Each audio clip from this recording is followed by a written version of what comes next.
tinokuchingamidzai kuchechi yeChrist Embassy yepamhepo yatinoita muchishona. Iko zvino hapachina chikonzero chokupedza svondo rose usina kupinda chechi, nokuti painopindwa unenge usipo, kuda wakanga uri kubasa pakaenda vamwe kuchechi, kuda wakanga uri parwendo, kuda chechi yeChrist Embassy haisati yakuwanikwa kwaunogara, kana kuti unofarira hako kudzidza shoko raMwari nechishona. Ino ndiyo yave chechi yako. Chipinda tinamati. Haleluya. Tinosangana zvekare pamunamato wedu weChrist Embassy. Ndichivimba senguva dzose kuti makava nesvondo rakanaka, uye ndichivimba zvekare kuti makatanga basa rekusvitsa marhapsody kuvanhu vose pose kwamuri. Chinangwa chedu ndechokuti tisvitse marhapsody kuvanhu vose pasi rose, asi kuti tisvitse marhapsody kuvanhu vose pasi rose, iwe unofanira kusvitsa marhapsody kuvanhu vose vaunoziva. Vangava vanhu vaune mazita avo munhare yako, vangava vanhu wakavakidzana navo, vangava vanhu vaunongoziva mukusangana, mukushanda nemumabasa atinoita muupenyu. Ona kuti mumwe nomumwe wavo awana bhuku reRhapsody, kana kuwana chidzidzo zvacho kana chimwe chete cheRhapsody mumwedzi uno. Basa ratakatanga patapinda muna zvita uno, basa raticharamba tichingoshanda kusvikira tapedza mwedzi uno. Panopera mwedzi uno, munhu wese pasi rose anofanira kunge awana bhuku reRhapsody, anzwa Rhapsody ichiverengwa, kana kuti agamuchira Rhapsody panhare yake. Zvinhu zvatiri kuita, zvinhu zvaunofanira kubatsira pakuita izvozvo. Senguva yese toda kutenda mufudzi Chris nokuda mukana iwoyo kuti tigone kusangana tichinamata pamwe chete, uye zvikuru sei ndinoda kuvatenda nokuda kwegwaro reRhapsody ravanotinyorera tichiwana zvidzidzo izvi zuva rimwe nerimwe. Ndoda kupinda mune chimwe chezvidzidzo izvozvo tizvishandise pakudzidza shoko raMwari pazuva ranhasi. Musoro wechidzidzo ichochi kwai nzvimbo yawava kugara iko zvino. Haleluya. Mufudzi Kristu vanotanga vanovhura navakorose yekutanga ndima ye13. Kwanzi ivo Baba vaya vakatisungunura ndokutibvisa munzvimbo inotongwa nerima, vakatiisa munzvimbo iya inotongwa nemwanakomana wavo wavanofarira zvikuru. Haleluya. Botsanangura, kwanzi Mwari vakatibvisa munyika inotongwa nerima. Mashoko iwayayo taigona kungoguma naiwayo, akatokwana, akatosimba. Kaadzamisisa, ukadzamisa pfungwa dzako pamashoko iwayo, unotoona zvinhu zvakawanda zvakaitika kwauri. Kwai Mwari vakatibvisa kubva munyika inotongwa nerima. Hatichisiri munyika inotongwa nerima. Ndosaka tisingafaniri kutsvaka kusungunurwa kubva kuna Satani, nokuti wakusunga nepi. Munoona, Satani une nyika yake yaanotonga, Mwari vane nyika yavo yavanotonga. Wakambenge uri munyika inotongwa naSatani, wava munyika inotongwa naMwari. Wakabviswa munyika inotongwa naSatani, pakazvarwa kechipiri paya wakazvarirwa munyika inotongwa naMwari. Ngatibotaura tichiti pawakazvarwa kekutanga namai vako nababa vako wakazvarirwa munyika inotongwa naSatani, ndosaka waifanira kuzvarwa kechipiri. Saka wakazozvarwa kechipiri, pawanga zvarirwa kechipiri wanga wakuzvarirwa munyika inotongwa naMwari nemhaka nokuti Mwari ndiwo vanga vakuzvara. Saka wakazvarirwa munyika inotongwa naMwari, hauchisiri munyika inotongwa nerima. Hauna kungoita zvokungoyambuka kubva kunyika inotongwa nerima uchiuya kunyika inotongwa naMwari.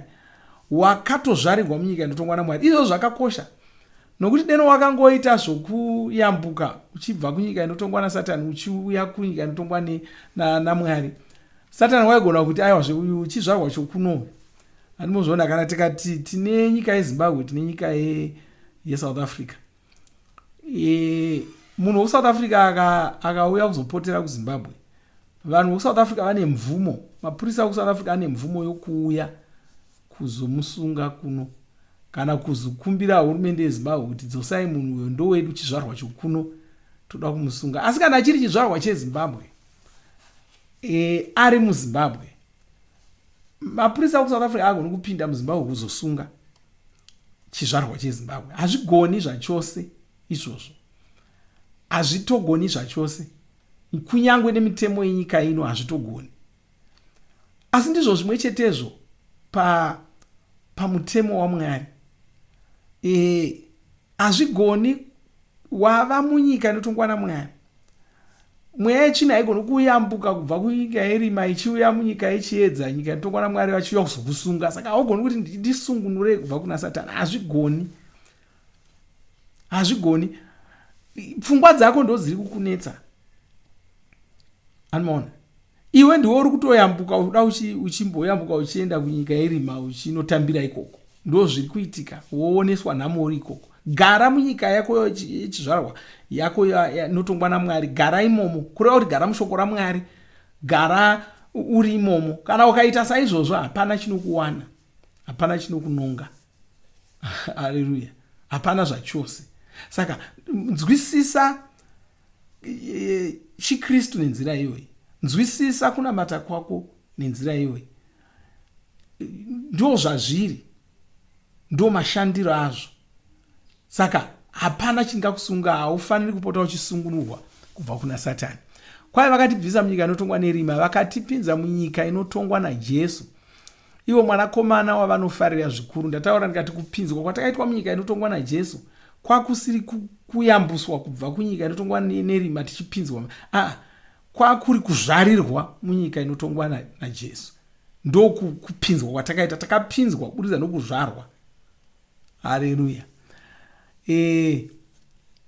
Nyaya yacho inotona, regai nditaure zvakare ndichiti, ndati wakazvarirwa munyika inotongwa nerima, wakazvarirwa munyika pawakazvarwa kekutanga namai vako nababa vako, ndokumva wofa,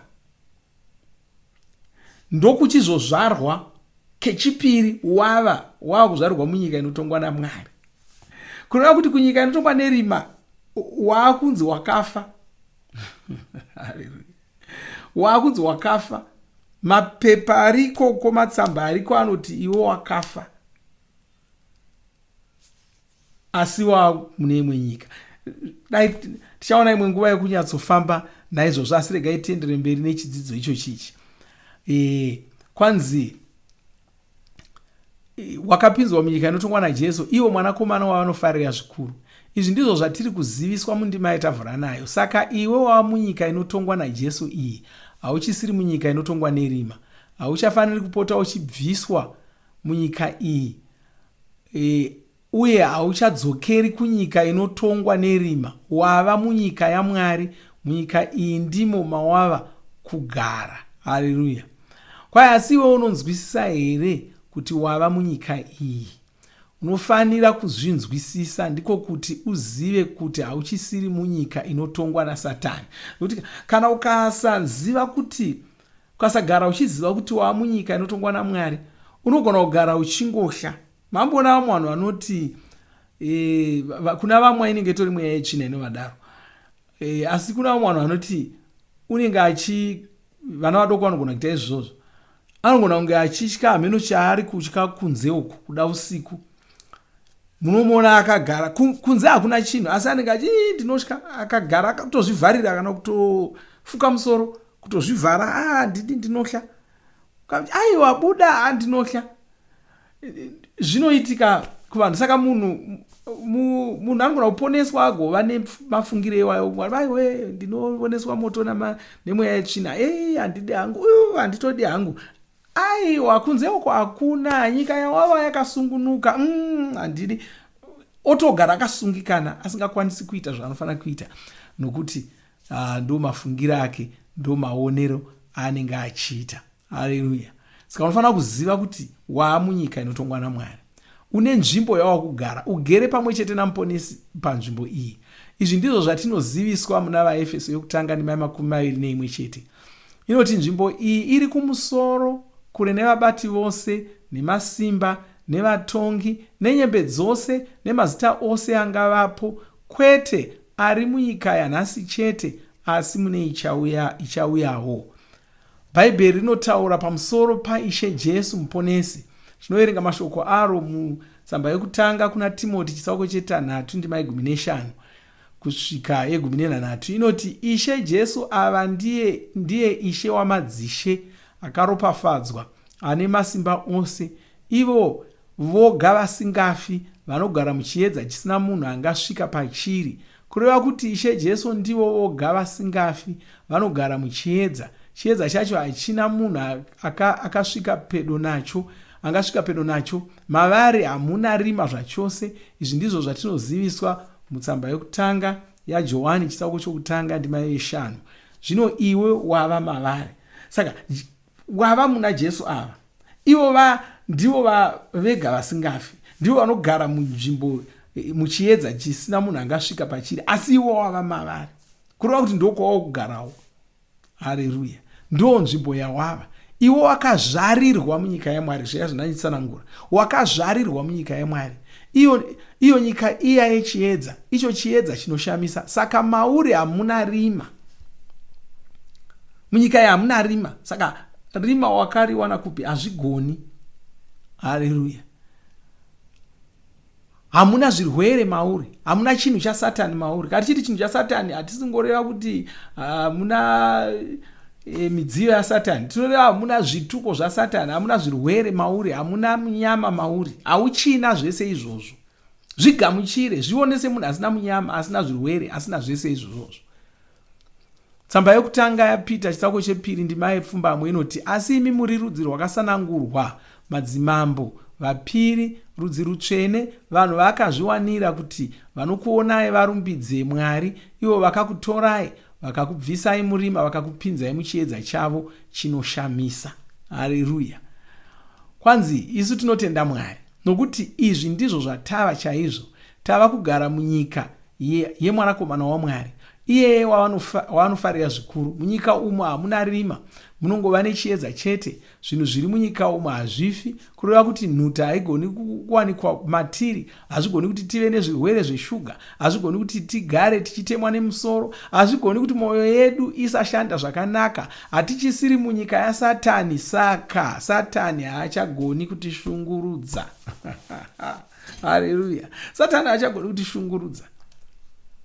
KwaIshe Jesu vane mashoko avakambotaura, tinoaverenga muna Ruka 10 ndima 10. Inoti, asi ndakakupai simba rekufamba pamusoro penyoka, nepamusoro pezvinyavada, nepamusoro pemasimba ose omuvengi. Hapana chinhu chichagona kukuvadzai kunyangwe chikaidza. Haleluya. Ndiko kusaka uchigona kutaura uchiti, ndinomira saJesu, ndichiramba kuchengeta zvinhu zvaSatani mandiri. Ndava mugari wenyika yemwanakomana waMwari, iye uya wavanofarira zvikuru, ivo muponesi Jesu. Saka ndava nemasimba anodarika aSatani. Zvirwere hazvichagoni kugara mandiri. Handichafi. Mweya yetsvina haichagoni kundishungurudza. Haleluya. Saka wangona kutaura uchidaro, ndava mukuru kuna Satani. Satani akauya kuti aiwa, mukuru ndini, gara pasi. Haleluya. Wakugona kudzinga Satani, wakugona kumurayira zvokuita nezvokusaita, wakugona kumuudza pokuenda nepokusaenda. Wana masimba iwayo. Haleluya. Rikaiti ngotora chiwane chinguva chongotenda Mwari. Chitenda Mwari kuda kweshoko ravo iri. Chitenda Mwari kuti takafa kunyika yerima, tikazvarwa kechipiri, tava munyika inotongwa naMwari. Saka zvinhu zverima zvichawanikwa matiri. Satani hachina zvaanogona kuita matiri. Mweya yerima haichagoni kushungurudza upenyu hwedu. Haleluya. Masomigaria lebro kalistraka mojeda bilastre keremenda leprozadraka bilogranti alistraka bojida lipadroma kazoria lipadroma makosia lipadroma mikosia lipadroma malistrakia lipadroma biasia. Baba, ndinokutendai, ndokurumbidzai, ndopambiri kwamuri. Ndokutendai nokuda kwekunaka kwenyu, ndokutendai nokuda kweshoko renyu. Tinogamuchira shoko irori. Hatichazvioni sevanhu vanogara murima, hatichazvioni sevanhu vari pasi pemasimba aSatani. Tava vanhu vakuru kuna Satani. Ndokutendai nokurumbidzai, ndokunamatai. Makanaka, munoshamisa. Ndonyengeterera muno muwanira naye. tichitaura maropafadzo pamusoro poupenyu hwake nezita rajesu. Zvigwere hazvichagoni kuwanikwa maari, hapana matambudziko achagona kumukurira, satani hauchagoni kuvashungurudza muzita ramambo Jesu. Ndinomira sajesu ndichikurayira iko zvino, chichiti hauchina chako mavari, havana chavo mauri, muzita rajesu. Haleluya, amen, haleluya. Zvakanaka, regai rumbidze Mwari. Kana wanga usina kuponeswa, ndoda kuti tigonamata newo mushure monge tarumbidza Mwari saizvozvi. Mwari vakuropafadzei, amen.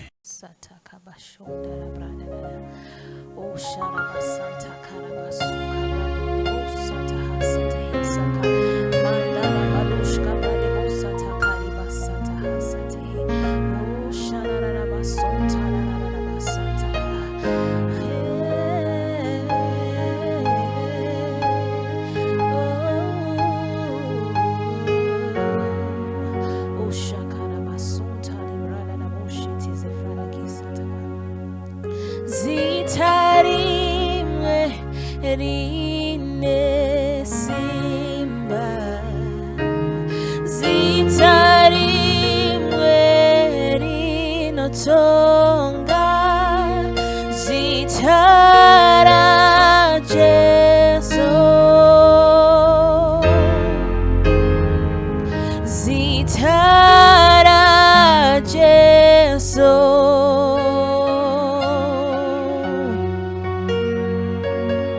Zita rimwe rine simba, zita rimwe rinotonga, zita ra Jesu,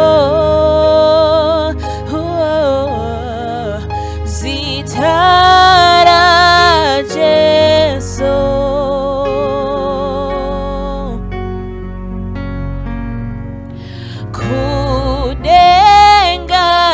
Panyika hakuna ane simba, makomo paradzwa, masuo zarurwa,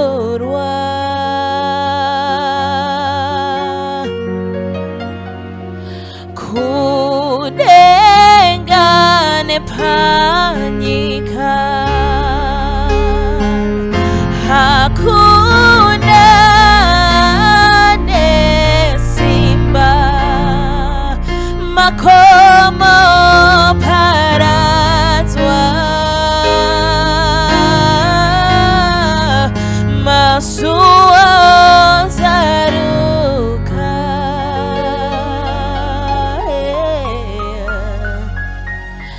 Oh, Jesu,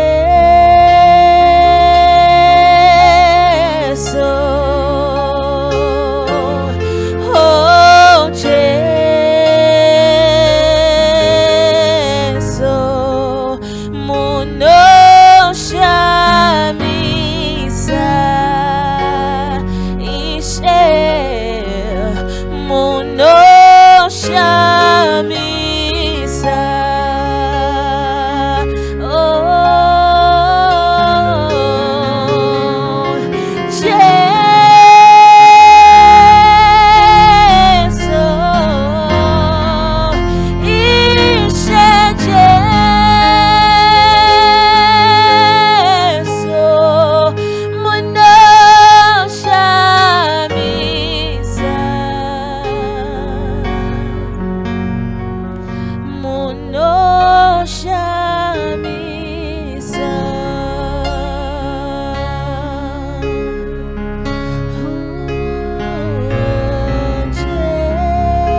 tinovimba makomborerwa nemunamato wesvondo rino. Kana manga musati mazvarwa patsva, namatai mumashure mangu, muchidudza, muchirevesa. Taurai muchiti, Mwari vari kudenga, ndinouya kwamuri, ndinokoka Jesu kuti vapinde mumwoyo mangu. Ndinokumbira kuti Jesu vatonge upenyu hwangu. Ndinopupura kuti Jesu ndivo vavaishe wangu. Saka ndinogamuchira upenyu usingaperi mumweya mangu. Ndazvarwa patsva, ndava chisikwa chitsva. Ndinokutendai. Amen. Makorokoto mazvarwa patsva, tinokugamuchirai muchechi yeChrist Embassy. Titumirei zita renyu nekwamunogara. Munogona kutumira iri SMS kana WhatsApp pa 0772 215 kana kutuma tsamba pa shonaror@gmail.com. Muchida kupa mpiro yenyu neEcocash, rovai namba *151*2*5*58222 motevera zvinenge zviri kutaurwa neEcocash ipapo. Kana muine nhare dzemazuva ano, munogona kushandisa KingsPay kupa mpiro yenyu. Shandisai kodhi inoti TNIOG nemavara makuru. Tinoda kukuzivisai zvinotevera. Tinokurudzira kuti musadarikwe nezvidzidzo zveRhapsody. Zvidzidzei kuti shoko riwande mamuri, mugone kumirisana nezvinhu zvinonetsa muupenyu. Tinodavo kuzivisa vane nhare dzeEconet kuti *205# mava kugona kuwana Rhapsody panhare dzenyu kunyangwe musina WhatsApp. Rovai nhare idzi muwane Rhapsody panhare dzenyu zuva rimwe nerimwe. Munorova *205# mosarudza daily devotional. Subscribe Shona Rhapsody muchishona. Munamato uno munoubata pa WhatsApp, pa radio, pa YouTube panoti Shona Online Church, pa www.ce-shonachurch.org nepa vcc.rhapsodyofrealities.org. Tinokumbira mutizivise kana muri kutibata pane imwe yenzvimbo idzi. Kana pari painternet, munogona kunyoresa muchitipa zita renyu. Kana pari pa WhatsApp, tinyorerei tigopota tichikutumirai zvimwe zvidzidzo, kana kutitumira SMS pa 0772 166 928. Ivai nesvondo rakanaka.